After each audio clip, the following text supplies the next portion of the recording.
வணக்கம். எல்லாரும் நல்லா இருக்கீங்களா? கொஞ்ச நாளா கதை வாசிச்சு போடல. ஏன்னா, குடும்பத்தில உள்ள விசேஷங்களுக்காக வெளியூர் வேண்டி வந்தது. அதனால போய் முடிச்சுட்டு வந்த உடனேயுமே இந்த வேலைய ஆரம்பிச்சுட்டேன். ஏன்னா, உங்களோட நான் கனெக்டடா இருக்கிறேன் இது மூலம். ஒரு உதாரணம் சொல்றேன். கொஞ்ச நாளைக்கு முன்னாடி ஒரு பொண்ணு வந்து என்னைய மெசஞ்சர்ல கான்டாக்ட் பண்ணா. அம்மா நான் உங்களோட இதெல்லாம் கேட்குறேன். நீங்க கதை வாசிக்கிறதெல்லாம் கேட்குறேன். ரொம்ப நல்லாயிருக்கு. வேலையெல்லாம் முடிச்சுட்டு ராத்திரி படுக்கும்போது கேட்டுட்டு படுப்பேன் அப்படின்னு சொன்னான். அதுல ஒரு கரெக்ஷன் சொன்னான். நான் வாசிக்கிறதுல உள்ள ஒரு அவளுக்கு அது குறைன்னு பட்டத சொன்னான். ஆனா, எனக்கு அது எனக்கு சரின்னு போய் தான் நான் செஞ்சேன். ஆ அது என்னன்னு டீட்டெயிலா சொல்ல வேண்டாம்னு நெனைக்கிறேன். அவ ஒரு கருத்து சொன்னா. அத அத நீங்க மாத்திக்கலாமேம்மா அப்படின்னு சொன்னா. இல்ல நான் அது செய்றதுக்கான காரணத்த நான் எக்ஸ்ப்ளைன் பண்ணி சொன்னேன். சொன்ன உடனே அவ கன்வின்ஸ் ஆயிட்டா. ஆமா நீங்க சொன்னது கரெக்ட் தான். நான் அந்த அந்த ஆங்கிள்ல நான் யோசிச்சு பார்க்கல அப்படின்னு சொன்னா. அதனால அ கொஞ்சம் ரெஸ்பான்ஸ் வருதுங்கும்போது ரொம்ப சந்தோஷமா இருக்கு.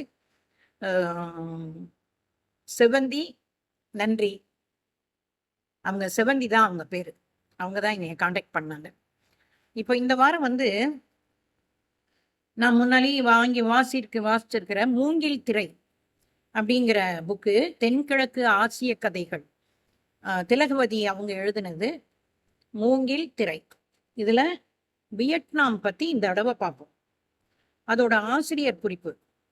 புகழ்பெற்ற வியட்நாம் பெண் எழுத்தாளரான பாம் தி ஹோய் ஜெர்மனியில் பழம்பொருள் பாதுகாப்பியல் பயின்றவர்.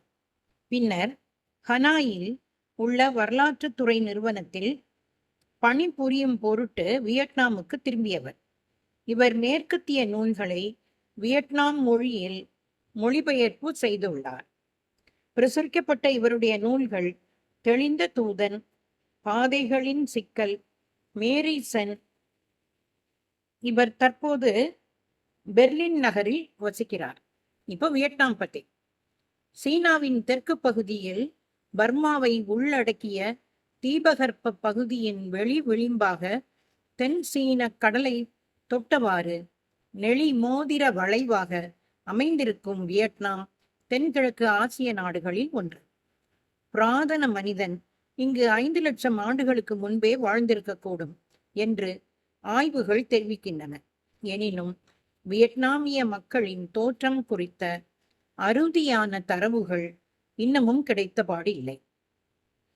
வியட்நாமின் தொல் பழங்குடியினர் தற்போதைய வட வியட்நாம் பகுதியிலேயே ஆதி காலத்தில் வசித்ததாக நிபுணர்கள் கருதுகிறார்கள். கிமு 100 கிபி 900 வரை. இந்த 900 90 இதெல்லாம் எனக்கு கொஞ்சம் குளறுபடும். 900 900 கரெக்ட் தானே? வியட்நாம் சீனாவின் ஆட்சிக்கு உட்பட்டிருந்தது. அதற்கு பிறகு மீகாங் நதி டெல்டா பகுதியில் இந்திய தாக்கம் கொண்ட மேன்மையான நாகரிகம் வாய்ந்த புனான் சாம்ராஜ்யம் ஆட்சி செலுத்தியது. புனான் துறைமுகம் மூலமாக சீன, பாரசீக, இந்திய மற்றும் மத்தியதரை கடல் நாடுகளுடன் அன்றைய வியட்நாம் வணிக தொடர்புகள் கொண்டிருந்ததை அகழாய்வுகள் நிரூபிக்கின்றன. ஆதி காவியமான இராமாயணத்தை படைத்த வால்மீகிக்கு வியட்நாமில் பழங்காலத்தில் கட்டப்பட்ட கோயில் இருக்கிறது. இது புது தகவல்ல. வியட்நாம்ல வால்மீகிக்கு கோயில் இருக்குதாம். வியட்நாமின் தானாங் பகுதியில் ஹிந்து சாம்ராஜ்யம் வேர் ஊன்றி இருந்ததற்கான சான்றுகளும் கிடைத்துள்ளன. அதே காலகட்டத்தில் ஹனோயை அடுத்த செந்நதி டெல்டா பகுதியை சீனா வென்றது. அது முதல் 1000 வருடங்களுக்கு வியட்நாமின் வரலாறு சீன மேலாண்மையை எதிர்ப்பதாகவே இருந்திருக்கிறது. இந்த காலகட்டத்தில் வியட்நாமின் அரசிகளான தங்களை தாங்களே நியமித்துக் கொண்ட ட்ரூங் சகோதரிகள் இருவரின் வீர வரலாறு குறிப்பிடத்தக்கது. சீனாவின் ஆதிக்கத்துக்கு பணிவதைக் காட்டிலும் மரணமே மேல் என்று இந்த சகோதரிகள் இருவரும் நீரில் மூழ்கி இறந்ததன் மூலம் மக்களின் மனதில் மூண்டெழுந்த சுதந்திர கனலுக்கு தங்கள் உயிரால் தீமூட்டினர். கிபி 100 இறுதியில் தற்போது தெற்கு கம்போடியா என்று அறியப்படும் மீகாங் டெல்டா பகுதியில் புனான் சாம்ராஜ்யமும் வியட்நாமின் மத்திய பகுதியை சம்பா சாம்ராஜ்யமும் ஆட்சி செலுத்தின. கிபி 500-600களில் சம்பா சாம்ராஜ்யத்துக்கு மேற்கு பகுதியில் வாழ்ந்த கிமர் இனத்தினர் புனானை வெற்றி கொண்டனர். அடுத்த சில நூற்றாண்டுகளுக்கு அவர்கள் ஏற்படுத்திய வலிமை வாய்ந்த சாம்ராஜ்யம் அங்கு ஆட்சி செலுத்தியது. சீனாவின் ஆதிக்கத்தின் கீழ் இருந்தபோது கிபி 679 அன்னாம் அமைதியாக்கப்பட்ட தெற்கு பகுதி என்று அவர்களால் பெயர் மாற்றம் செய்யப்பட்ட பகுதியிலிருந்து கிபி 939 சீனா வெளியேற நேர்ந்தது. அதன் பிறகு வியட்நாமில் தன்னாட்சி மலர்ந்தது.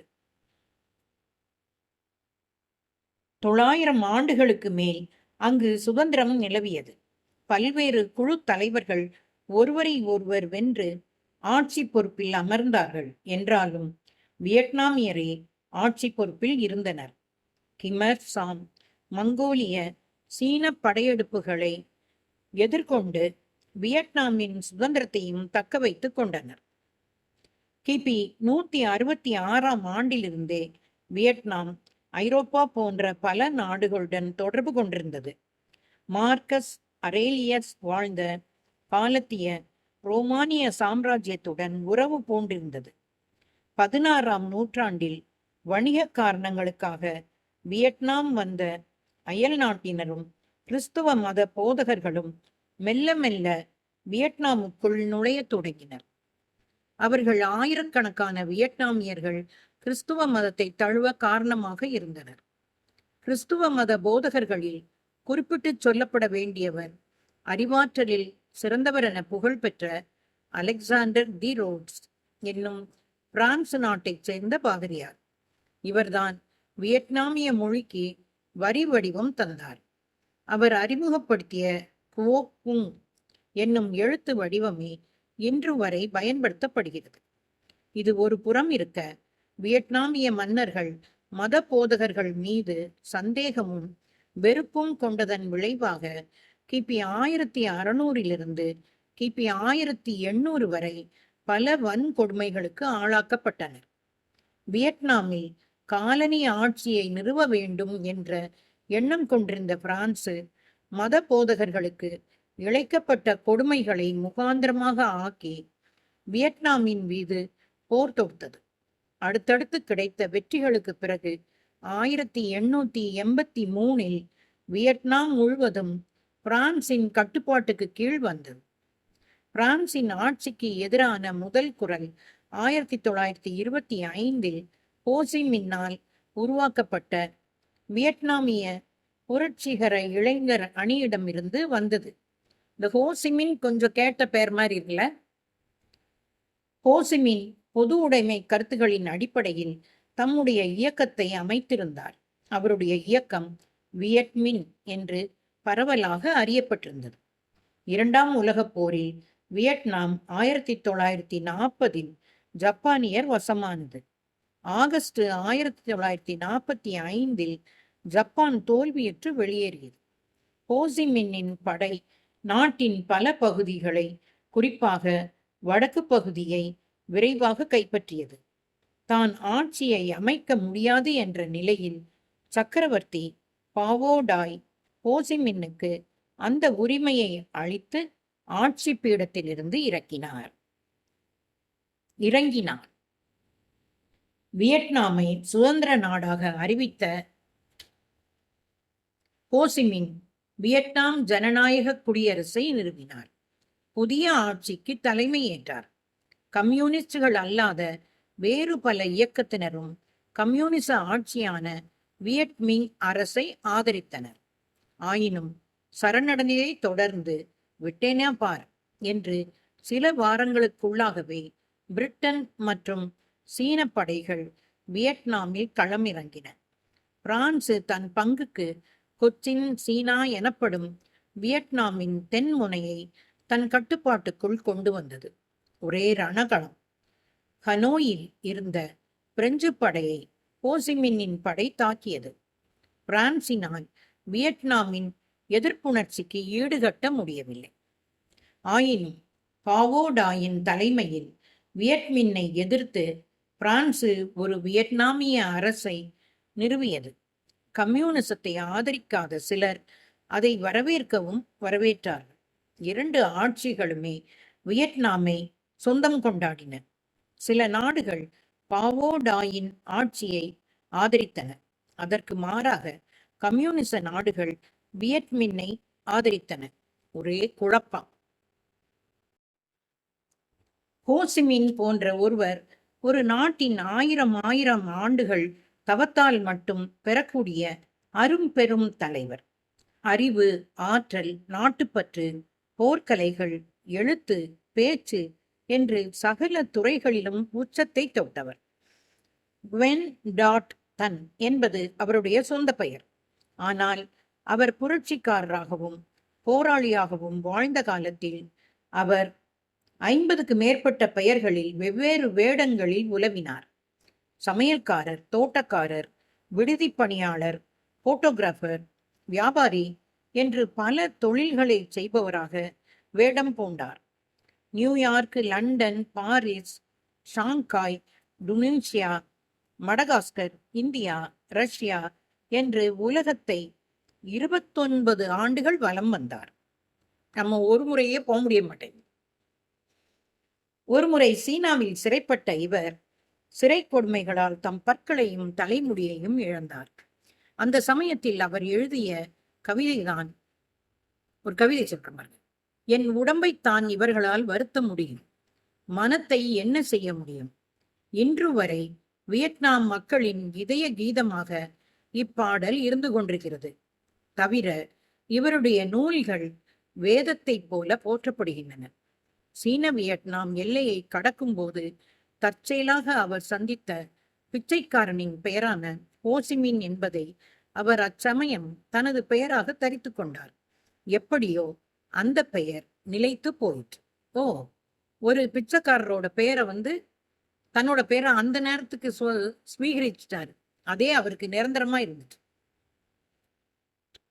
ஜெனீவா அமைதி ஒப்பந்தம் என்ற பெயரில் பல வெளிநாடுகள் ஒன்று சேர்ந்து 17வது அச்சக்கோட்டில் ஒரு கோட்டை கிழித்து நாட்டை வடக்கு வியட்நாம் என்றும் தெற்கு வியட்நாம் என்றும் இரண்டாக பிரித்ததை ஹோசிமின்னின் இயக்கம் எதிர்த்தது. நோ டின் டெய்ன் என்ற கம்யூனிச விரோதியை தெற்கு வியட்நாமின் அதிபராக்கி அழகு பார்த்தார். அமெரிக்க ஜனாதிபதி ஐசனோவர் நாடெங்கும் வீசிய ஹோசிமின் அலையும் கம்யூனிச புயலும் நோ டின் டெய்மை நிலை குலைய செய்தன. நோவுக்கு உதவ வீம்புக்கென்று போரில் குதித்தது அமெரிக்கா. 1954 வரலாற்று புகழ் பெற்ற டியன் பியன் பியூவில் பிரான்சை மண்ணை கவ்வச் செய்த அதே ஹோசிமின்னின் போர்க்கலை 21 ஆண்டுகள் அமெரிக்க படைகளை அலக்களித்தது. Eisenhower, Kennedy, Lyndon, Johnson, Nixon என்று அத்தனை அமெரிக்க அதிபர்களையும் ஆட்டி வைத்தது. அமெரிக்காவின் பல்லாயிரக்கணக்கான இளம் வீரர்களை பலி கொண்டது.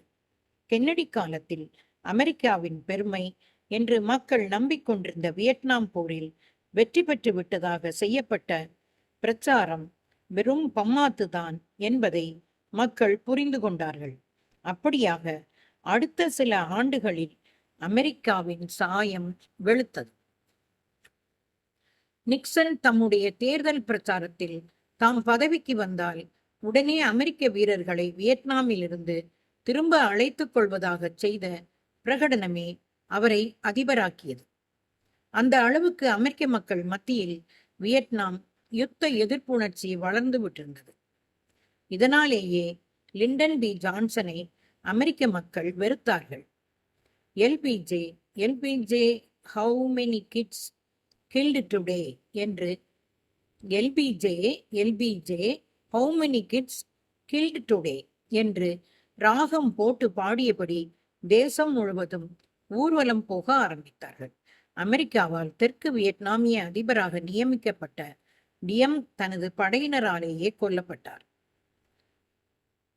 சுண்டைக்காய் அளவு வியட்நாம் அதிவல்லமையையும் பணபலமும் கொண்ட அமெரிக்காவின் கண்களில் விரலை விட்டு ஆட்டியது. இதற்காக வியட்நாம் கொடுத்த விலையும் உயிர் பலிகளும் அதிகம் என்றாலும் இந்த ஆச்சரிய வரலாற்றை சாத்தியப்படுத்தியது வியட்நாம் மக்களின் தேசப்பற்றை. அனைத்தையும் துறந்த வியட்நாமிய பௌத்த துறவிகள் கூட நாட்டுப்பற்றை துறக்கவில்லை. தெற்கு வியட்நாம் அரசின் சர்வாதிகார போக்குக்கு எதிர்ப்பு தெரிவிப்பதற்காக அவர்கள் தமக்கு தாமே தீ வைத்து கொளுத்திக் கொள்ள தொடங்கினார்கள். தீக்குளிக்கும் போராட்டத்தை அரசியலில் அறிமுகப்படுத்தியவர்கள் இந்த வியட்நாமிய பௌத்த துறவிகள் தான். இப்படி மக்கள் மனதில் தொடர்ந்து கனல் வீசிய தேசிய பற்றை மூட்டிய ஹோசிமின் தன்னுடைய மரணப்படுக்கையில் இருந்தபோது, வாழ்நாள் முழுவதும் என் நாட்டின் விடுதலைக்காகவே வாழ்ந்தேன், உழைத்தேன். இறக்கப் போகிற இந்த தருணத்தில் இன்னும் கொஞ்ச நாள் என் மக்களுக்காக, என் நாட்டுக்காக போராட முடியாமல் போய்விட்டதே என்பது ஒன்றே என் துயரம். வேறு வருத்தம் ஏதும் எனக்கு இல்லை. சற்று நேரத்தில் நான் இறந்து விடுவேன். என்னுடைய கடைசி வேண்டுகோள் ஒன்று உண்டு. நான் இறந்து விட்டால் பெரிய இறுதி ஊர்வலம் நடத்தி என்னுடைய மக்கள் தங்கள் நேரத்தை வீணாக்க வேண்டாம் என்றார் ஹோசிமின். இறந்து 6 வருடங்களுக்கு பிறகு 1975 அமெரிக்க படை வியட்நாமில் இருந்து வெளியேறியது. மறு வருடத்திலேயே வடக்கு தெற்கு என்று பிரிவுகள் மறைந்து வியட்நாம் ஒரே நாடானது. சுதந்திரம் பெற்ற வியட்நாம் மக்கள் செய்த முதல் வேலை கெய்கன் என்ற ஊருக்கு ஹோசிமின் சிட்டி என்று பெயர் சூட்டியதுதான். அதற்கு பிறகும் சீனாவோடு போர், கம்போடியாவுடன் போர் என்று 1978-79 வருடங்களிலும் வியட்நாமிய மக்கள் போர்களை எதிர்கொண்டதிலும் 97 ஆசிய நாடுகளை உலுக்கிய பொருளாதார சிக்கலிலும் வியட்நாமின் வளர்ச்சி வெகுவாக பாதிக்கப்பட்டது. 1990 அமெரிக்காவுடன் நல்லுறவு பூண்டதன் தொடர்ச்சியாக வெளிநாட்டு முதலீடு தொடங்கியது. ஆயினும் இந்நிலைக்கு வியட்நாமில் ஒருமித்த ஆதரவு கிடைக்கவில்லை. மக்கள் வறுமையுடனும் அறியாமையுடனும் இன்னமும் தொடர்ந்து போராடி கொண்டிருக்கிறார்கள். கிபி 2000 அமெரிக்க அதிபர் கிளின்டன் மேற்கொண்ட வியட்நாம் விஜயம் சரித்திர முக்கியத்துவம் பெற்றதாக கருதப்படுகிறது. யுனெஸ்கோவால் தொன்மை வாய்ந்த சுற்றுலா தலமாக அறிவிக்கப்பட்டிருக்கிற கண்ணை கவரும் சுண்ணாம்புக்கல் குகைகள் கொண்ட ஹெலாங் கடற்கரையும், ஹொய் அனின் வெண்மணல் கடற்கரையும், பல்வேறு மலைவாழ் மக்கள் வாழும் இடமான வியட்நாமின் மிக உயர்ந்த சிகரத்தை கொண்ட வடக்கு மலையும், மணல் குன்றுகளும் செந்நதிகளும் கொண்ட மூய் நெப் பகுதியும் போன்ற இயற்கை எழில் கொஞ்சும் பகுதிகள் சுற்றுலா பயணிகளை வியட்நாமை நோக்கி இழுக்கின்றன. வியட்நாமின் வரலாற்றில் இடம்பெற்றிருக்கிற சீன, ஐரோப்பிய, அமெரிக்க தாக்கங்களும் அந்நாடுகளின் இலக்கியங்களும் வியட்நாமிய இலக்கிய வரலாற்றிலும் பல்வேறு விதமான தாக்கங்களை ஏற்படுத்தி இருக்கின்றன. வியட்நாமின் பண்டைய இலக்கிய மரபில் சீன இலக்கிய வகைகளின் தாக்கம் படிந்திருக்கிறது. ஹிசியா ஷோ எனப்பட்ட சீனா சிறுகதை மரபின் போக்கிலேயே வியட்நாமின் நவீன சிறுகதை மரபு உருவெடுத்திருக்கிறது. 19ஆம் நூற்றாண்டின் தொடக்கத்தில் வெளியிடப்பட்ட பத்திரிகைகளில் இத்தகைய கதைகளே வெளியிடப்பட்டன. ஐரோப்பாவின், குறிப்பாக பிரெஞ்சு இலக்கியத்தின் போக்குகள் ரோமான்டிசம், நேச்சுரலிசம், ரியலிசம் ஆகிய இலக்கிய வகைகளை வியட்நாமிய இலக்கியத்துக்கு அறிமுகப்படுத்தின. 20ஆம் நூற்றாண்டின் தொடக்கத்தில் வியட்நாமிய மொழியில் மொழிபெயர்க்கப்பட்ட சீன இலக்கியங்களும் வியட்நாமிய இலக்கிய வளர்ச்சிக்கு திசைகளை தீர்மானித்தன. இப்போ கதை, வியட்நாம் சம்பந்தமான ஒரு கதை. சைகோன் தையற்கடை. சைகோன் தையற்கடை என்பது சைகோனிலோ அல்லது கலிபோர்னியாவிலோ இல்லை. புகைவண்டி போய்விடட்டும் என்று நான் காம்தியன் தெருவில் புகைவண்டி பாதை சந்திப்பில் நின்று கொண்டிருந்த போது என்னுடைய சைக்கிளின் கைப்பிடி சிகரெட்டு விற்று கொண்டிருந்த பெண்ணின் கூடையில் மாட்டிக்கொண்டு விட்டது. அவள் ஏதோ ஒரு மிருகத்தின் பெயரை சொல்லி என்னை திட்டினாள். அப்போதுதான் நான் அவளுடைய தலைக்கு மேலிருந்த அந்த பெரிய பெயர் பலகையை கவனித்தேன். சைக்கோன் தையல் கடை. தையல் வகுப்புகள் ஆடவர்க்கும் மகளிர்க்கும் எல்லா பாணிகளிலும் அதிநவீன நாகரிக மோஸ்தர்கள், கீழே அடைப்புக்குறிக்குள் சூட்டுகள், மேலங்கிகள், பாரம்பரியமான டியூனிக்குகள். நான் அன்று இரவு துங்கை சந்தித்த போது நான் தைப்பதற்கு கற்றுக்கொள்ளப் போகிறேன் என்று அவரிடம் சொன்னேன். அவர், வேண்டாம் வேண்டாம், நீ ஏற்கனவே பிரெஞ்சு, ஆங்கிலம், கம்ப்யூட்டர், மணப்பெண் அலங்காரம் எல்லாத்தையும் கத்துக்கிட்டு இருக்கே என்றார். நாங்கள் ஆளுக்கு ஒரு டம்ளர் கரும்புச்சாறு குடித்தோம். ஏதோ ஒரு காரணத்துக்காக துங் வியா சிகரெட் ஒன்றை வாங்கினார். நான் ஒரு தட்டு சூரியகாந்தி விதைகள் கொண்டு வரும்படி சொன்னேன். நான் விதைகளை சாப்பிட்டு முடித்ததற்கும் துங் சிகரெட்டை குடித்து முடித்ததற்கும் பிறகு அவர், நான் சொல்றத கேளு, ஒரே வேலையை தொடர்ந்து செஞ்சாதான் ஓரளவு வெற்றி கிடைக்கும் என்றார். இந்த தடவை நான் ஒரே வேலையைத்தான் செய்ய போறேன் என்றேன். உன்னை கெஞ்சு கேட்டுக்கிறேன், நீ இந்த தடவை என்று சொல்லிக்கிட்டேதான் இருக்க என்றார் துங். நான் தையல் கடைக்கு உள்ளே போன போது கிராமப்புறத்தைச் சேர்ந்த 20 பெண்கள் தையல் இயந்திரங்கள் அருகே உட்கார்ந்திருப்பதையும் ஒருவர் கூட என் மீது கவனம் செலுத்தவில்லை என்பதையும் கண்டேன். நான் திரும்பி போய்விடலாம் என்று நினைத்தேன். ஆனால் சிகரெட்டு விற்பவள் என்னுடைய சைக்கிளை வழிமறித்தபடி நின்றிருந்தாள். நான் போவதற்கு எனக்கு வழிவிடும்படி நான் கேட்பதென்பது நான் இன்னொரு விலங்காக ஆவதாகிவிடும். தவிரவும் யாரோ, ஏ பொண்ணு, உன் பேர் என்ன, கத்துக்க விருப்பமா என்று குரல் கொடுத்தார்கள். அவள்தான் கடை முதலாளி அம்மா. அவள் தன் வயிற்றையும் ஆசன பகுதியையும் நசுக்கிக் கொண்டவாறு அந்த பெண்களுக்கு இடையே புகுந்து வந்தாள். பக்க நுனிகள் மடங்கி கிடந்த ஒரு நோட்டு புத்தகத்தை புரட்டியபடி அவள் ஆண்களுக்கும் பெண்களுக்கும் சேர்த்து 120 மேற்கத்திய மற்றும் பாரம்பரிய பாணிகள், நவநாகரியமானவை இருக்கு. ஆரம்ப நிலையில் இருப்பவர்களுக்கு 250, இடைநிலை 400, ஆரம்பமும் இடைநிலையும் சேர்த்து 600, அதாவது 50 தள்ளுபடி. உயர்நிலைனா பாரம்பரிய டியூனிக்குகளையும் சூட்டுகளையும் நம்பிக்கைக்குரிய ஆசிரியர்களுடன் நேரடியாக துணியிலேயே வெட்டுவது. சரி, உன் பேர் என்ன என்றாள். சரி, உன் பேர் என்ன? பனிப்பாறைகள் சருவதை போன்ற மடமெடவென்ற அவள் பேச்சு தெளிவாக காட்டியபடி அவள் உண்மையிலேயே ஏராளமான வேலை பழு உடையவளாகத்தான் இருக்க வேண்டும் என்று நான் எண்ணினேன். ஆகவே என்னுடைய நுழைவுச் சடங்கு அதே அளவு விரைவாக செய்யப்பட்டாக வேண்டியிருந்தது. பிற்காலத்தில் நான் அவளை திருமுகு பனி என்றும், எப்போதாகிலும் ஒரு தடவை அவளுடைய மற்ற மாணவிகளைப் போலவே நானும் அவளை அம்மா என்றும் அழைத்தேன். நான் ஒரு ஹனோய் பெண்மணி என்பது வெளிப்படையான விஷயம். எனவே அப்பெண்கள் கூட்டம் என்னை அக்கா என்று அழைத்தும் தங்களை தங்கைகள் என்று சொல்லிக் கொண்டார்கள். 2வது தினத்தில் தான் நான் அங்கு 4 ஆசிரியர்கள் இருப்பதை தெரிந்து கொண்டேன். வெட்டும் முறைகளை கற்பிக்கும் 2 ஆண்கள், ஒருவர் மேல் மாடியில் இருந்தார். தையல் சொல்லித்தரும் வேறு 2 ஆண்கள் கீழே உள்ள தளத்தில் இருந்தார்கள். கூடவே முதலாளி அம்மாவின் மகள் நனி முடிப்பு தையலில் சிறந்தவளாக இருந்தாள். எல்லா வேலைகளுக்கும் பொறுப்பாக 2 மருமகள்களும் கிராமத்து பெண்மணியான இன்னொரு பெண் சாப்பாடு ஏற்பாடுகளையும் கவனித்துக் கொண்டாள். அந்த இடத்தில் சைக்கோனுடன் சம்பந்தப்பட்டவை என்று எதையும் என்னால் பார்க்க முடியவில்லை. கத்திரிக்கோலின் நுனியினால் கோடுகள் போட கற்றுக்கொண்டபடி நான் சீன தையல் இயந்திரத்தில் உட்கார்ந்த போது அப்போது கூட என்னால் அங்கிருந்து ஓடிப்போய்விட முடியும் என்று நினைத்தேன்.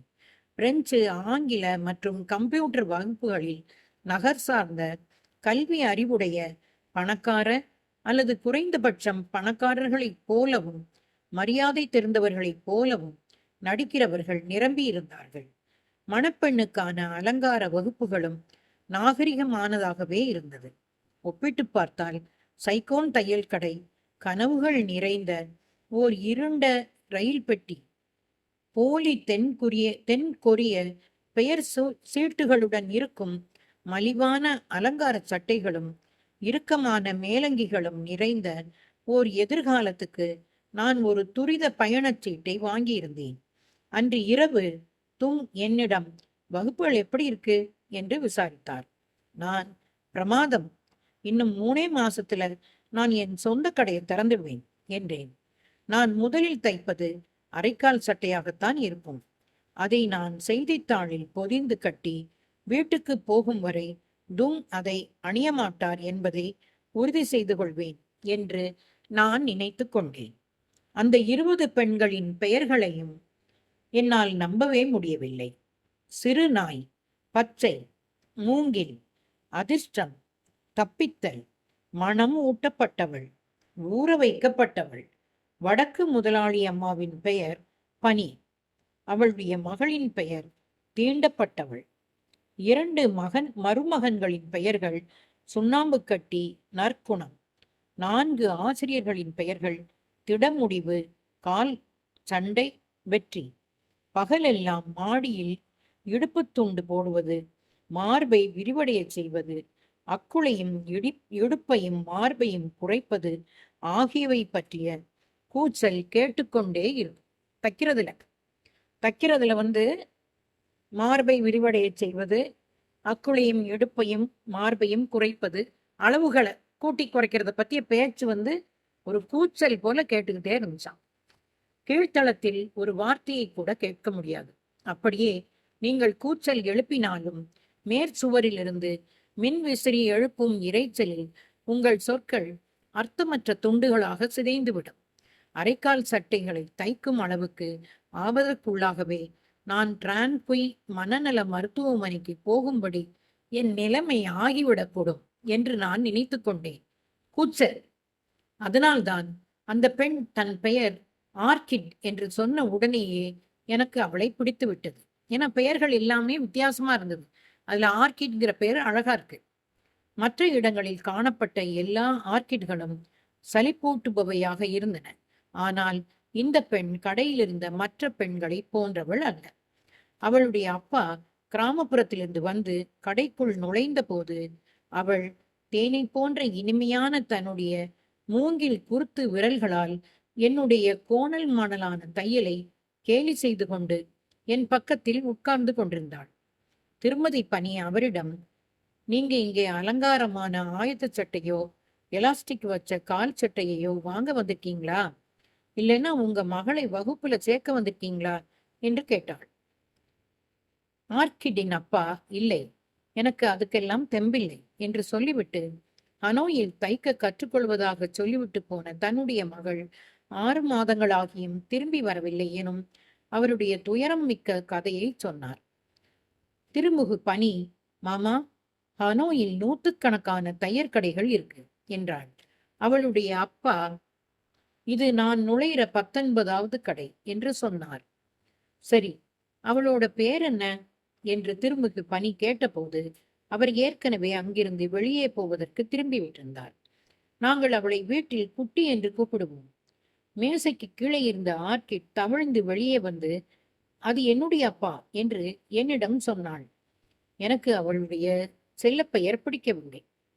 தொடக்கத்தில் நான் தான் வகுப்பிலேயே மோசமானவள் என்று நினைத்து கற்றுக்கொள்வதில் நான் கவனத்தை செலுத்தினேன். முதலில் நேராக தைக்க கற்றுக்கொள்ள வேண்டும். பிறகு கழுத்துப்பட்டைகளை தைக்க கற்றுக்கொள்ள வேண்டும். அதன் பிறகு கைகள். 3வது நாள் திருமுகு பனி என்னை மேல் மாடிக்கு போய் அலங்கார சட்டை தைப்பதற்கான அடிப்படைகளை கற்றுக்கொள்ளும்படி சொன்னாள். பேராசிரியர்களான திடமுடிவும் காலும் சீர் ஒழுங்கற்ற விதத்தில் கற்பிக்க வேண்டியவை அனைத்தையும் மொத்தமாக ஒரு சேர எல்லோருக்கும் கற்பித்தார்கள்.